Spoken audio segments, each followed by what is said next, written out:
Iran Israel സംഘർഷം അത് കൂടുതൽ കലുഷിതമാവുകയാണ്. പശ്ചിമേഷ്യ ആശങ്കയിൽ തന്നെയാണ്. യുദ്ധം 4 ആഴ്ച വരെ നീണ്ടേക്കാം എന്ന് ട്രംപ് ഒരു മുന്നറിയിപ്പ് നൽകുകയും ചെയ്യുന്നുണ്ട്. അതിനിടയിൽ മധ്യസ്ഥ ശ്രമങ്ങൾ ഒരു വശത്ത്, അതിനുള്ള നീക്കങ്ങൾ കൂടി നടക്കുന്നുണ്ട്. എങ്കിലും അത് കൂടുതൽ ഫലപ്രാപ്തിയിലേക്ക് എത്തുന്നില്ല എന്ന് തന്നെയാണ് വ്യക്തമാകുന്നത്. ഗൾഫ് മേഖലകളിൽ വലിയ ആക്രമണം നിലവിൽ ഇപ്പോൾ ഇറാൻ നടത്തിക്കൊണ്ടിരിക്കുന്നില്ല. എങ്കിലും B-2 ബോംബറുകൾ ഉൾപ്പെടെ പ്രയോഗിച്ചുകൊണ്ട് ഇറാനെ കീഴ്പ്പെടുത്താനുള്ള നീക്കമാണ് അമേരിക്കയും ഇസ്രായേലും ചേർന്ന് നടത്തുന്നത് എന്നതാണ് ശ്രദ്ധേയം. എന്താണ് കഴിഞ്ഞ മണിക്കൂറുകളിൽ ഗൾഫ് രാജ്യങ്ങളിൽ നേരിട്ടുകൊണ്ടിരിക്കുന്ന സ്ഥിതിഗതികൾ എന്നതുകൂടി നമുക്ക് നോക്കാം. ഷിനോജ് ഷംസുദ്ദീൻ ചേരുന്നുണ്ട്. ഷിനോജ്, എന്താണ് UAE-യിലെ അവസ്ഥ? ഈ പോയ രാത്രി എത്രത്തോളം ആക്രമണം നടന്നിട്ടുണ്ട് അവിടെ?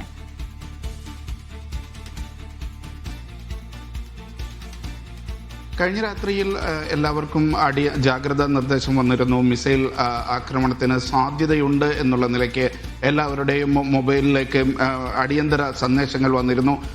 പല സ്ഫോടന ശബ്ദങ്ങളും UAE-യുടെ പല ഭാഗത്തു നിന്നും കേൾക്കുകയും ചെയ്തിരുന്നു. പക്ഷെ അതിൻ്റെ ഒരു ആധികാരികമായ വിവരങ്ങൾ, ഏതൊക്കെ തരത്തിലാണ് ആക്രമണം നടന്നിട്ടുള്ളത്, എന്തൊക്കെ തരത്തിലാണ് പ്രതിരോധം നടന്നിട്ടുള്ളത് എന്നുള്ളതിൻ്റെ വിവരങ്ങൾ ഇപ്പോൾ ലഭ്യമായിട്ടില്ല. അത് സാധാരണഗതിയിൽ UAE-യുടെ പ്രതിരോധ മന്ത്രാലയമാണ് ഇപ്പോൾ ഇത്തരം ആക്രമണങ്ങൾ ഉണ്ടായാൽ എവിടെയൊക്കെയാണ് ആക്രമണങ്ങൾ ഉണ്ടായത്, എവിടെയൊക്കെ നാശനഷ്ടങ്ങൾ ഉണ്ടായിട്ടുണ്ട് എന്ന തരത്തിലുള്ള വിവരങ്ങൾ നൽകേണ്ടത്. പക്ഷേ കഴിഞ്ഞ മണിക്കൂറുകളിൽ അത്തരം അപ്ഡേറ്റ്സ് ഒന്നും ഉണ്ടായിട്ടില്ല. ആകെ പുറത്തു വന്ന വിവരം എന്ന് പറയുന്നത് ഈ കേൾക്കുന്ന ശബ്ദങ്ങൾ ഈ ഡ്രോണുകളുടെയും അതേപോലെ തന്നെ മിസൈലുകളെയും പ്രതിരോധിക്കുന്നതിൻ്റെ ശബ്ദമാണ്. ആരും ഭയചകിതരാകേണ്ടതില്ല എന്നുള്ള നിലയ്ക്കുള്ള ഒരു സന്ദേശമാണ് മന്ത്രാലയത്തിൽ നിന്ന് ലഭിച്ചിട്ടുള്ളത്. മറ്റ് നിലയ്ക്കുള്ള നീക്കങ്ങൾ എന്ന് പറഞ്ഞാൽ നയതന്ത്ര തലത്തിൽ വളരെ ശക്തമായ നീക്കം ഇറാനെതിരെ UAE നടത്തുന്നു എന്നുള്ളതാണ്. ഇറാന്റെ അംബാസഡറെ അല്പ മണിക്കൂറുകൾക്ക് മുമ്പ് വിളിച്ചു വരുത്തിയിരുന്നു. ശക്തമായ ഭാഷയിൽ UAE-യുടെ പ്രതിഷേധം അറിയിക്കുകയും ചെയ്തു. ഇറാന്റെ UAE അംബാസഡർ റാസ അമീരിയെയാണ് വിദേശകാര്യ മന്ത്രാലയം വിളിച്ചു വരുത്തുകയും സഹമന്ത്രി പ്രതിഷേധം അറിയിക്കുന്ന കുറിപ്പ് കൈമാറുകയും ചെയ്തത്.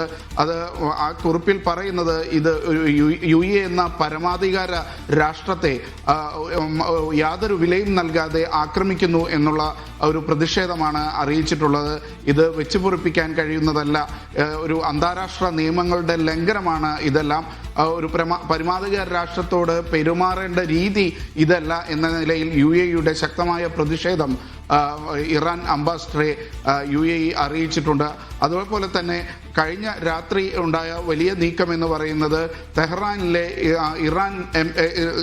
ഇറാൻ തലസ്ഥാനമായ തെഹ്റാനിലെ UAE-യുടെ എംബസി അടച്ചുപൂട്ടാൻ ഒരു തീരുമാനം UAE വിദേശകാര്യ മന്ത്രാലയം എടുത്തിട്ടുണ്ട്. നയതന്ത്ര ഉദ്യോഗസ്ഥരെ തിരിച്ചു വിളിക്കാനും തീരുമാനിച്ചിട്ടുണ്ട്. നേരത്തെ ഇറാൻ ആക്രമണം തുടങ്ങുമ്പോൾ പറഞ്ഞിരുന്നത് US ബേസുകളുള്ള രാജ്യം ഞങ്ങൾ ആക്രമിക്കുന്നു എന്നുള്ള നിലയ്ക്കാണ്. അപ്പോൾ പല നിലയ്ക്കും അത് സൈനിക താവളങ്ങളെ അല്ലെങ്കിൽ അമേരിക്കൻ ബേസുകളെ കേന്ദ്രീകരിച്ചുള്ള ഒരു ആക്രമണമായിരിക്കും എന്നാണ് പൊതുവെ കരുതിയിരുന്നത്. പക്ഷേ കഴിഞ്ഞ 2 ദിവസവും നടന്ന ആക്രമണങ്ങൾ വിലയിരുത്തിയാൽ അത് സൈനിക മേഖലയെ മാത്രമല്ല റെസിഡൻഷ്യൽ മേഖലയിലെയും ആളുകൾ താമസിക്കുന്ന മേഖലയിലേക്കുമൊക്കെ ഡ്രോണുകളും മിസൈലുകളും കടന്നു വരുന്ന ഒരു സാഹചര്യം ഉണ്ടായിരുന്നു എന്ന് വ്യക്തമാണ്. കാരണം UAE-യുടെ തന്നെ ദുബൈയുടെ തന്നെ പ്രശസ്തമായ ഹോട്ടലുകൾ ആക്രമിക്കുന്നു, വിമാനത്താവളങ്ങൾ ആക്രമിക്കുന്നു, അതേപോലെ നേവൽ ബേസുകൾ ആക്രമിക്കുന്നു, വലിയ നയതന്ത്ര മേഖലകൾ ആക്രമിക്കുന്നു. ഇതൊന്നും ഒരു യുദ്ധമര്യാദയല്ല, അല്ലെങ്കിൽ ഒരു കടന്നുകയറ്റമാണ് എന്നുള്ള നിലയ്ക്കാണ് ഇറാനെ പ്രതിഷേധം അറിയിച്ചപ്പോഴും ഈ എംബസി അടച്ചുപൂട്ടാനുള്ള തീരുമാനം അറിയിച്ചപ്പോഴും UAE കൈമാറിയിട്ടുള്ളത്. ഇത് ഇത്തരത്തിൽ മുന്നോട്ട് പോകാൻ കഴിയുന്നതല്ല. ശക്തമായ നടപടി UAE-യുടെ ഭാഗത്തുനിന്ന് ഉണ്ടാകും എന്ന് തന്നെ ഉള്ള